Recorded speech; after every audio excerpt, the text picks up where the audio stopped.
Then I was able to sleep. God, but I miss it. I know I could have left David then. Perhaps I should have. Why didn't I? I still loved him, in spite of everything. And I had Daniel to think about. He deserved to have a real family, and I would fight to make sure he had one. Also, in the deepest corner of my heart, I still thought things would turn around. They will. I know it. You what? You've met someone. After all these years and everything you shared, you've met someone. What on earth are you telling me this for?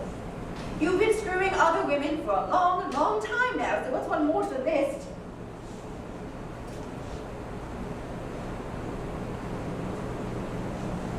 You want to leave me and marry this woman? Who is she? Antonia! Of course it would be her, it had to be. That night of the reading of her book, did it start then? Wasn't she married to a member of Parliament? Oh, she is, and you don't care. Well, that's evident. God, David, it seems as though she's cast a spell on you. What about our son? How are you going to tell him?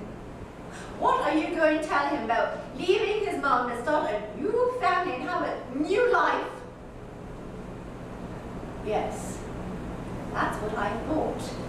You could have nothing to say.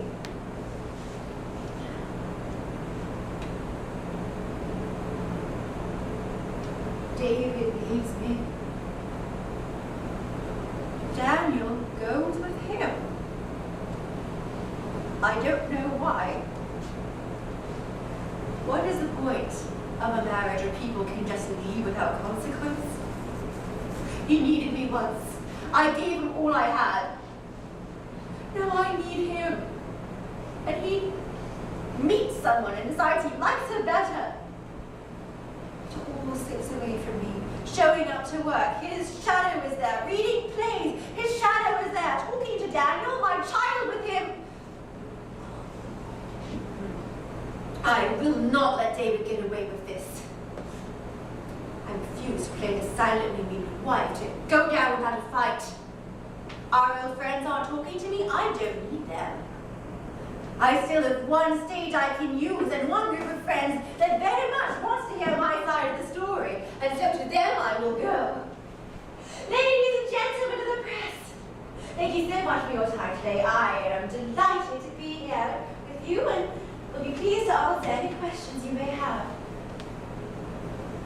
Yes, it's true. Harold and Antonia are seeing each other. It's a match made in heaven, really. You know, her feet are so large that she and Harold can share shoes. In fact, her feet are rivaled in size only by Harold's enormous head. It gives him great pleasure to be with someone every bit as large as he is.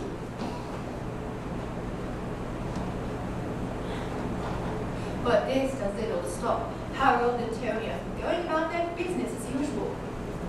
Eventually, forcing me to file the divorce papers and achieving their own marriage. Daniel stays with them. Says he's worried for me. God. Soon, even the press turns their attention elsewhere. What do you mean you won't run my story? It's good news, you have to. Don't look at me like that. What about you? You look like a man who wants an interview. You do? Great! Your readers want to know what's wrong with me.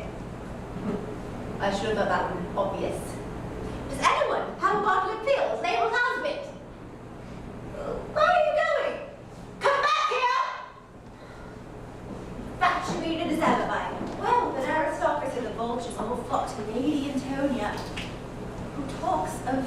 venom and her own amazing courage and determined generosity from when I had the nerve to phone her little love nest and inquire about the arrangements concerning my son. Saint Antonia, what a martyr! What courage! What generosity of spirit! Quick! Someone, get her a Nobel Prize before I vomit! They see her. They see David. No, Harold now. They don't see me. I'm fading. Stop it. Stop it. Let me go back. I can fix it. This will not be my ending. I will triumph. I am going to work and move on and...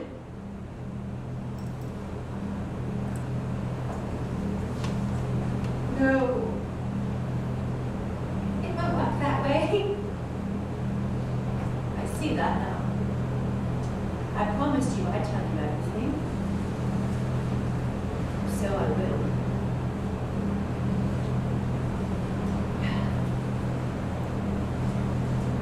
2 years after the divorce, I died. Alcoholism, they say. Sadly, they say he died of drink, says the coroner. Too much strain on my... But I didn't think I would die not reading. I had done so much work on stage, on film, in life. I loved. I had left a son. I did all, but nothing. Where is my son? Daniel. Do you still play music and paint? No longer a painter, an orphan in the world. You take the money when David died. The father to whom you no longer spoke. I could see a bit from where I was in it. Will I read it to you? Daniel? Do you remember me? All those strange and hard to grasp. Will I read it to you? Do you know me now? Outside from the references and obituaries of Harold Pinter. I didn't mean for it to end this way. David would have known how to rewrite it. That's just it. He already has rewritten it. His first successful play, The Caretaker, based on our lives in the boarding house. That was the start. And then he continued writing our lives his way, writing the roles I played, buying a new house, and all about him. And then he married Antonia. She was a writer too. They wrote together. They wrote me as the villain before writing me out of my life. They took my son. When I look at my life, David is everywhere and it's gone. I can't talk about my family, my friends, my career, my child, or anything else without also talking about David. I can't stand on stage without feeling his shadow hovering over me, or haunt a theatre without him haunting me. That's what he wanted. Never mind if he's the one that left me, no matter that he's remembered and adored. But leave me alone. Well, all right, David. If you insist on being here, bloody well show yourself. Come on!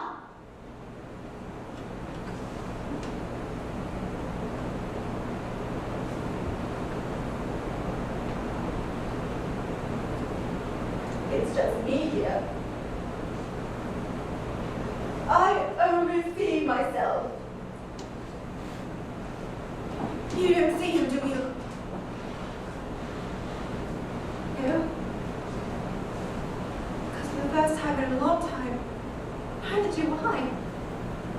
But you see me, don't you? Yes, I know you do.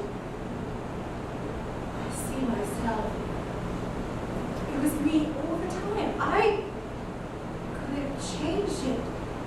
David rewrote everything, but I let him take the pen. I feel it was our fiance. I see myself now, not Harold's wife, not the actress in his plays. Vivien. Thank you. I don't mean to burden you, My friends, now dear, who have listened to me so faithfully here in my home, I just want you all to look at me and remember. Remember all that I was. And think of what might have been. Well, darling, my time is now. Let's have one more drink. A party glass. In memory. To your memory of me. Remind of you. Exactly as you are. Here and now.